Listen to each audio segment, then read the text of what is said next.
આગળ નંબર 2 માટે -37 -33 -29 up to 12 પદ સુધી, આમાં પણ એવું લખ્યું છે 12 પદ સુધી સરવાળો કરો.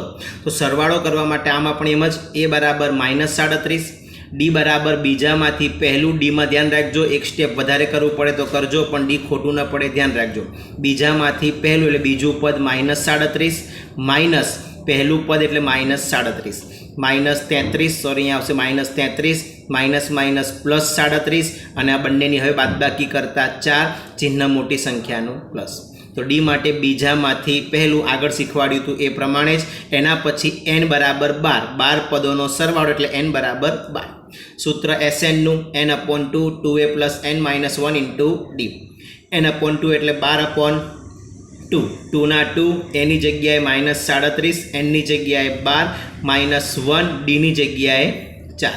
દરેકની કિંમત ઉપર શોધેલી છે, આમાં ગોઠવી દેવાની. અને હવે સાદુરૂપ 12/2 એટલે 6, 37 દુ 74 એટલે -74, 12માંથી 1 ગયા તો 11, 11 ચોક 44, 6 ના 6, અહીંયા માઇનસ પ્લસ માઇનસ એટલે બાદબાકી કરતા 30, પણ ચિહ્ન મોટી સંખ્યાનું માઇનસ, બંનેનો ગુણાકાર કરતા આવશે 6 તરી 18 એટલે -180. આ પ્રમાણે આપણને એનો જવાબ મળશે. નંબર 3 0.6, 1.7, 2.8 અપ ટુ 100 પદ સુધી, એટલે આમાં 100 પદોનો આપણે સરવાળો કરવાનો છે.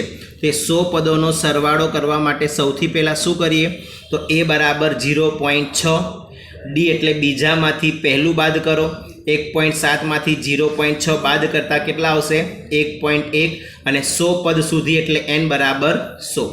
સૂત્ર ફરીથી SNનું n/2 2a + n - 1 into D. એમાં nની કિંમત કેટલી મૂકવાની છે 100/2, 2 ના 2, એની જગ્યાએ કેટલા 0.6, એનની જગ્યાએ 100 - 1, અને ડીની જગ્યાએ 1.1. પહેલા સ્ટેપમાં બધાની માત્ર કિંમત જ મૂકવાની છે. હવે સાદુરૂપ 100/2 50, અહીંયા આ બેનો ગુણાકાર 6 દુ 12, વચ્ચે પોઈન્ટ મૂકશો એટલે 1.2. અહીંયા 100 માંથી 1 એટલે 99, 99 ને પહેલાં 11 વડે ગુણી નાખવાના એટલે 1089 આવશે, અને 1 પોઈન્ટ કાપો એટલે 108.89. પહેલાં પોઈન્ટ વગર ગુણાકાર કરવાનો, 99 ગુણ્યા 11 એટલે 1089, અને 1 પોઈન્ટ કાપવા માટે લખીશું અહીંયા 108.9. બંનેનો સરવાળો 110.1, અને ગુણાકાર કરશો એટલે 5505 આપણને મળશે 100 પદોનો સરવાળો. થઈ ગયું. આગળ નંબર 4. નંબર 4માં તમને આપેલું છે 1/15, 1/12, 1/10 અપ ટુ 11 પદ સુધી, એટલે 11 પદોનો આપણે સરવાળો કરવાનો છે. એટલે n બરાબર 11. પ્રથમ પદ તો ખબર જ છે, a બરાબર 1/15.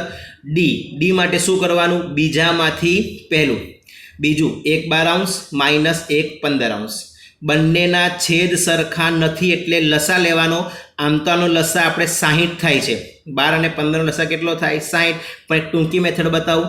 આ બેનો ગુણાકાર કરો, 12 અને 15 બંનેનો ગુણાકાર કેટલો થાય 180. તો આપણે 180 જ લસા લઈ લઈએ છીએ.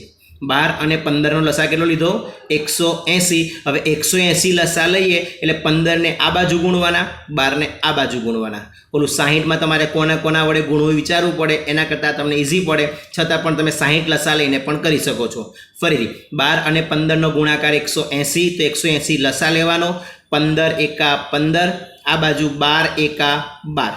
15માંથી 12 માઇનસ કરો તો 3/180, 3 વડે છેદ ઉડાવશો તો 3 છંગ 18, એટલે અહીંયા આવશે 1/60. એટલે ડી મળી ગયો 1/60. અને હવે સૂત્ર લખવાનું SNનું n/2 2a + n - 1 into D. એનની જગ્યાએ 11/2, 2 ના 2, એની જગ્યાએ 1/15, n - 1 એટલે 11 - 1, અને ડીની જગ્યાએ 1/60. અહીંયા 11/2 એમને એમ જ આગળના દાખલામાં છેદ ઉડતા હતા એટલે આપણે છેદ ઉડાયા, પણ આમાં છેદ ઉડતા નથી, પોઈન્ટમાં આવે છે તો ઉડાવવાની જરૂર નથી. અહીંયા 2 એકા 2/15, 11માંથી 1 ગયા તો 10, 10 એકા 10/60, 0 0 ગયા. હવે આના છેદમાં 15, આના છેદમાં 6, આમ તો આનો લસા આપણને કેટલો મળે 30. આનો લસા કેટલો થાય 30 થાય. પણ હવે એક કામ કરીએ, આપણે ડાયરેક્ટ આ બેનો ગુણાકાર જ કરીએ, જેમ આમાં કર્યું હતું એ રીતે. 15 છંગ 90. તો 15 અને 6નો મેં ગુણાકાર કર્યો, કેટલો થયો? 90. તો હવે આને 6 વડે ગુણો, આને 15 વડે. 6 દુ 12, 15 એકા 15. આગળ 11 દૂત્યાંશ એમના એમ જ, 12 ને 15 27 છેદમાં 90, 9 તરી 27 થશે અહીંયા, અને અહીંયા 10 9 90 થશે, 9 9 ઉપર નીચે ઉડી ગયા, 11 તરી 33 ને 10 દુ 20. તો જવાબ આવશે 33 છેદમાં 20. માત્ર સૂત્રમાં કિંમત મૂકીને અલગ અલગ પ્રકારનું સાદુરૂપ છે.